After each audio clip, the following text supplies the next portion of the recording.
Guys, നമ്മളിന്ന് full സന്നാഹത്തോടെ ഫിഷിങ്ങിന് വേണ്ടി പോവാണ്. ഞാനും ഫെലിഞ്ഞു. ആരും പണിയൊന്നും കൊടുക്കാത്തോണ്ട് എന്റെ കൂടെ കൂടിയിരിക്കാം. വല്ലതും തിന്നും കഴിച്ചു പോകട്ടെ ഞാൻ വിചാരിച്ചു. അതേ വായും വെള്ളമൊക്കെ ഫ്രീ ആയിട്ട് ഇട്ടുകൊണ്ട് പിന്നെ ജീവിക്കാമല്ലോ. അറബിയിൽ ഒരു ചൊല്ലുണ്ട്, അൽ അന്നമിനാളഹ അൽ ഒട്ടഹ. അതായത് ഒട്ടകത്തെ ഉപദ്രവിക്കരുത്. അഥവാ ആരോ ഒരുവൻ ഒട്ടകങ്ങളെ ഉപദ്രവിച്ചാൽ അൽ ഫത്തലു, അവനെ പത്തലൂരി അടിക്കണമെന്നാണ് താർ മരുഭൂമിയിലെ നിയമം. തുടക്കി സുഭദ്രേ, ഇന്ന് ഞാനൊരു സത്യം മനസ്സിലാക്കി. എന്ത്?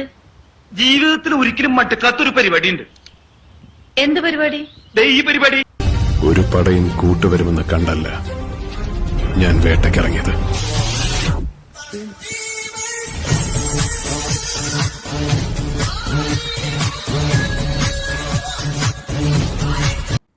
മേക്കപ്പ് കൂടുതലാണ് ചേട്ടാ.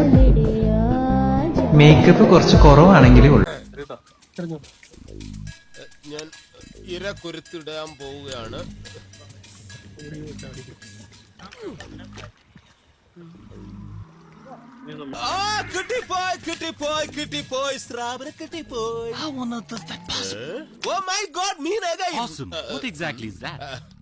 This is special liquid.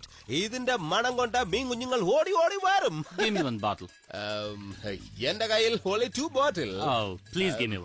എനിക്ക് വിശപ്പിന്റെ അസുഖമുള്ള ആളാണേ. ഒരു ദിവസം അമ്മാവന്റെ വീട്ടിൽ ചെന്ന എനിക്ക് ഇച്ചിരി മീൻ കൂട്ടി ചോറിനൊന്നൊരു ആഗ്രഹം ഉണ്ടായിരുന്നു. എന്റെ ആഗ്രഹം സാധിക്കാൻ വേണ്ടി മാർക്കറ്റിൽ മീൻ വാങ്ങാൻ പോയതാ മഹാലക്ഷ്മി ഒരു തമിഴിലോരിടിച്ച് മരിച്ച്. എന്നിട്ട് എന്ത് ചെയ്യാൻ, അമ്മാവന്റെ വീട്ടിൽ കുറച്ച് ഉണക്കമീൻ ഉണ്ടായിരുന്നു, അതുകൊണ്ട് ചോറിന്ന് ഞാൻ അഡ്ജസ്റ്റ് ചെയ്തു. കേസ് അങ്ങനെ മീനൊന്നും കിട്ടിയില്ല. വളരെ നിരാശയിലേക്കുള്ള പോവാണ്. ഇനിയിപ്പോ അടുത്ത ഫ്രീ ടൈം കിട്ടുമ്പോൾ വരും, ഒപ്പം മീനുകൾ പിടിക്കും.